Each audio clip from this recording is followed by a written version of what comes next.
I didn't think much when Shane invited me over that night. It was supposed to be a regular sleepover, a chance to escape homework and siblings. Her family was welcoming, as always. Her mom cooked dinner, her dad joked about school, and her sisters teased us about boys. The house felt warm and alive, but Shane seemed off. She kept glancing at her phone during dinner, her fingers trembling slightly. "Sean's coming," she finally whispered after we went upstairs. Her words hung in the air, heavy and unspoken. I'd met her brother once or twice, and something about him always felt wrong. His presence was suffocating. He brought his storm cloud with him.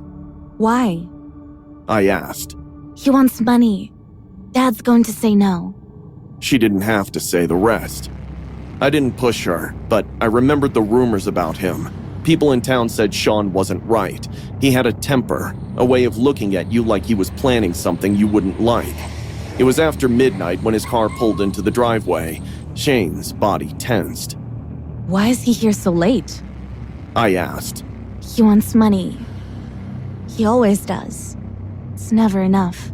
We heard the front door slam, then Sean's voice, loud, angry, and unsettling. "I told you I need it!" he yelled. Michael's voice replied, calm but firm. "Not this time, Sean. You think you can cut me off?"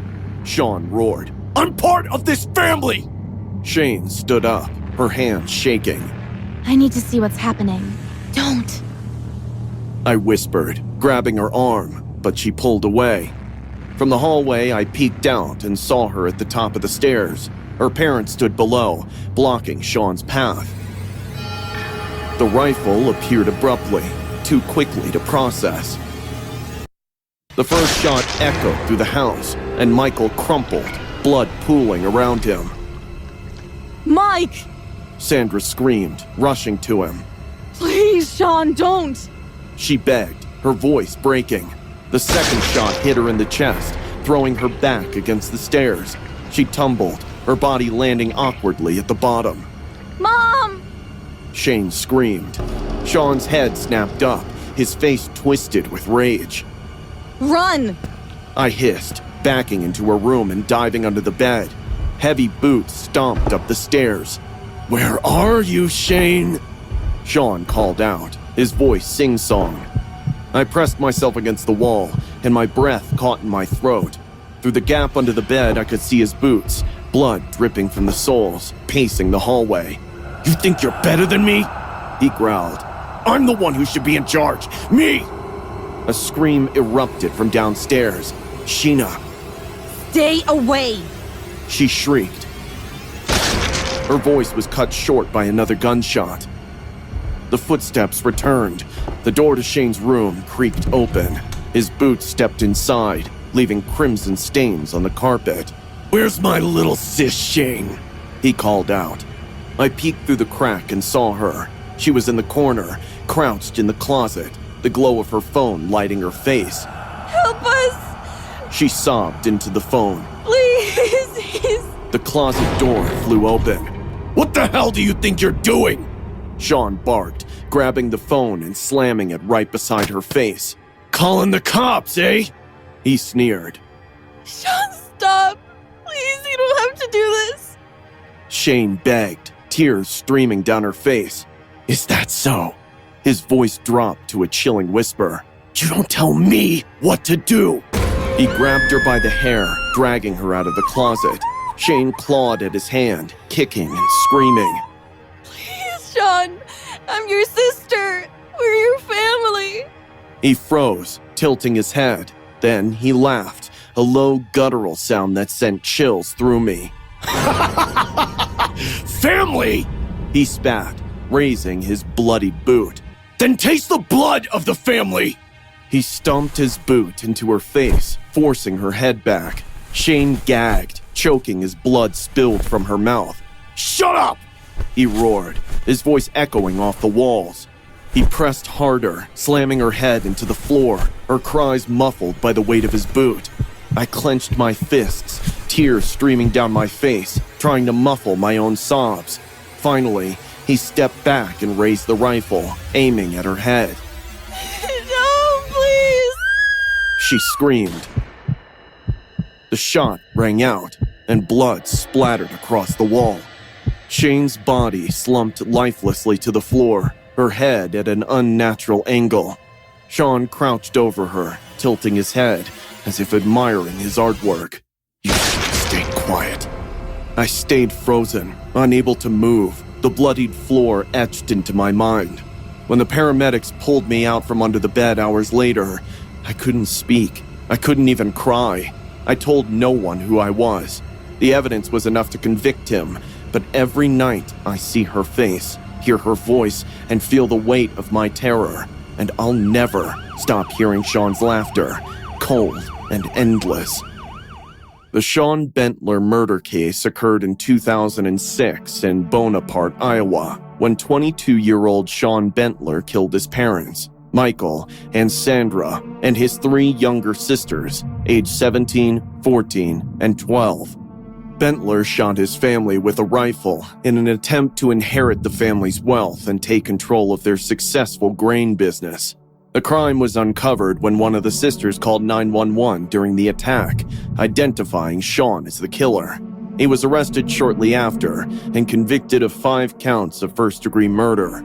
Bentler was sentenced to life in prison without parole, leaving a community devastated. I woke up to the rotten smell. That smell, it clung to everything. My skin, my clothes, even my hair. It was like the house was alive, breathing misery into every corner. My stomach growled, but I knew better than to ask for food. Asking meant punishment. I sat up in bed, or what you'd call a bed. It was more like a filthy mattress with springs poking through. Around me, my brothers and sisters were motionless, some still chained to their bed frames. Mom stormed into the room, cigarette in hand. Get up. She snapped, her voice like a slap. She walked over and grabbed me by the arm, her nails dug into my skin as she dragged me to the bathroom. Look at you.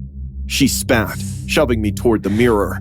My reflection stared back, hollow cheeks, sunken eyes, bruises painting my body like some sick artwork. You think you're better than me?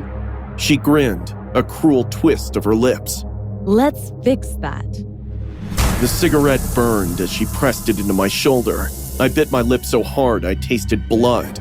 Crying out only made her angrier. You're nothing, Jordan. She whispered, before walking out, leaving me trembling in the cold bathroom. I stepped into the shower, letting the icy water hit my skin. The cigarette burn stung, but the water helped numb it. I closed my eyes and let out a shaky breath. One day, I'll get out of here. One day. Then I heard it, a low chuckle. My eyes shot open, and I turned to see him, Dad, leaning in the doorway, his eyes dark, lips twisted in a grin that made my stomach churn. "You're growing up," he said, voice dripping with something that made my skin crawl. Get out! I screamed, my voice echoing off the bathroom walls. He didn't move. That grin just grew wider. I grabbed the door and slammed it shut, hearing the sickening crunch of his nose breaking on the other side. His screams followed, then a string of curses. My heart raced. I'd done it now. Footsteps thundered down the hall. Mom. The door burst open, splinters flying everywhere. They dragged me out by my hair, their hands rough and unrelenting. My screams didn't matter. Nothing did. You think you're smart? Mom snarled, slapping me so hard my ears rang. Dad laughed, holding a cloth to his bleeding nose. Together, they beat me until I couldn't move. Then they threw me into the attic, slamming the door shut behind them. The attic was worse than usual that night. The stench of urine made it impossible to breathe deeply. The darkness wasn't empty. It was alive, filled with my siblings' muffled cries and the sound of my own labored breathing. Hours passed. I didn't sleep. I can't live like this anymore, I thought, staring at the bobby pin I'd hidden in my sleeve days ago. The lock on the attic door wasn't impossible to pick. I'd watched Dad enough times to know. I crawled down the stairs, every creak of the old wood echoing in the silent house. The living room was a maze of filth. Old plates with maggots, piles of unwashed clothes, and the faint hum of Dad's CPAP machine in the next room. I reached my 13-year-old sister's room. Her eyes widened as I shook her awake. We're leaving. I whispered. She nodded, her face pale but determined. Together, we crept to the front door, avoiding the spots on the floor we knew would squeak. When we reached the porch, she froze. I can't. She whispered, tears streaming down her face. If they catch me. Her voice cracked. You go. You have to go. No. I begged, grabbing her arm, but she pulled away, stepping back into the darkness of the house. I turned and ran. The street was silent, the world outside feeling like a dream. My bare feet slapped against the pavement as I raced down the street, adrenaline numbing the sharp stones cutting into my skin. Every shadow felt like a monster, every gust of wind a whisper telling me to turn back. When I saw the flashing red and blue lights of the police car, I collapsed to my knees, sobbing. A cop stepped out, his face a mix of confusion and concern. Please, help us. The next hour was chaos. Half an hour later, sirens blared outside the house. I stood at the edge of the street, watching as the cops stormed in. The screams of my parents pierced the air. What are you doing? You can't do this! As I watched my parents being dragged away in handcuffs, a strange calm settled over me. The Turpin House of Horrors case came to light in 2018 when 17-year-old Jordan Turpin escaped her Paris, California home and called 911, exposing years of abuse by her parents, David and Louise Turpin. Authorities discovered 13 siblings, aged 2 to 29, malnourished and living in squalor, some shackled to their beds. The children endured severe neglect, starvation, and isolation, deprived of education and medical care. The parents were arrested and later sentenced to life in prison for torture, false imprisonment, and child abuse. The case shocked the world, highlighting failures in oversight and the resilience of the children who survived. The summer of 2002 was a time of freedom and lightheartedness for me. School was out, and at 15, I was enjoying the lazy rhythm of South Carolina life. On that particular June afternoon, I was at my best friend's house, helping her with some chores. The air was warm, carrying the scent of freshly cut grass, and laughter came easily between us as we filled watering cans and chatted about the plans we'd made for the weekend. Life felt normal, safe. Then, the car pulled up. It wasn't anything unusual at first, an old sedan rolling to a stop nearby. I didn't pay much attention until the driver got out and started walking toward me. He was nondescript, just an average guy, maybe in his 30s or 40s, with short hair and a calm demeanor. In his hands, he held some brochures, the kind you'd hand out to neighbors or leave in mailboxes. "Hey," he said, smiling. "Mind if I give you one of these? They're just for a local thing I'm working on." I was polite, nodding and taking the brochure without really looking at it. He made small talk, nothing strange, just asking if we lived here and if we liked the area. His tone was casual, friendly even. And then, without warning, he pulled out a gun. "Get in," he ordered, pointing to a large storage bin in the back seat of his car. His voice dropped, ice cold. My heart raced, but my legs moved. I climbed into the bin, and he slammed the lid shut. He took me to an apartment complex. It looked so ordinary, just rows of brick buildings. But dread gripped my chest. No one saw us as he shoved me inside. The apartment smelled like bleach and stale air. He led me to the bedroom, where the blinds were drawn so tight no light could sleep in. His eyes had changed now, colder, calculating. He locked the door, and the nightmare began. "Let's make this memorable," he said, pulling out a small, sharp knife from his pocket. I froze, unable to breathe as he approached. He forced me to kneel on the floor, his hand gripping my arm so tightly it felt like my bones might snap. "I want you to remember me forever," he muttered. The blade pressed against my skin, and he began to carve. At first, it was shallow, just enough to sting. But as he dragged the knife deeper, the searing pain became unbearable. Tears streamed down my face as he worked, carving the letters of his name into my forearm like it was nothing more than a piece of paper.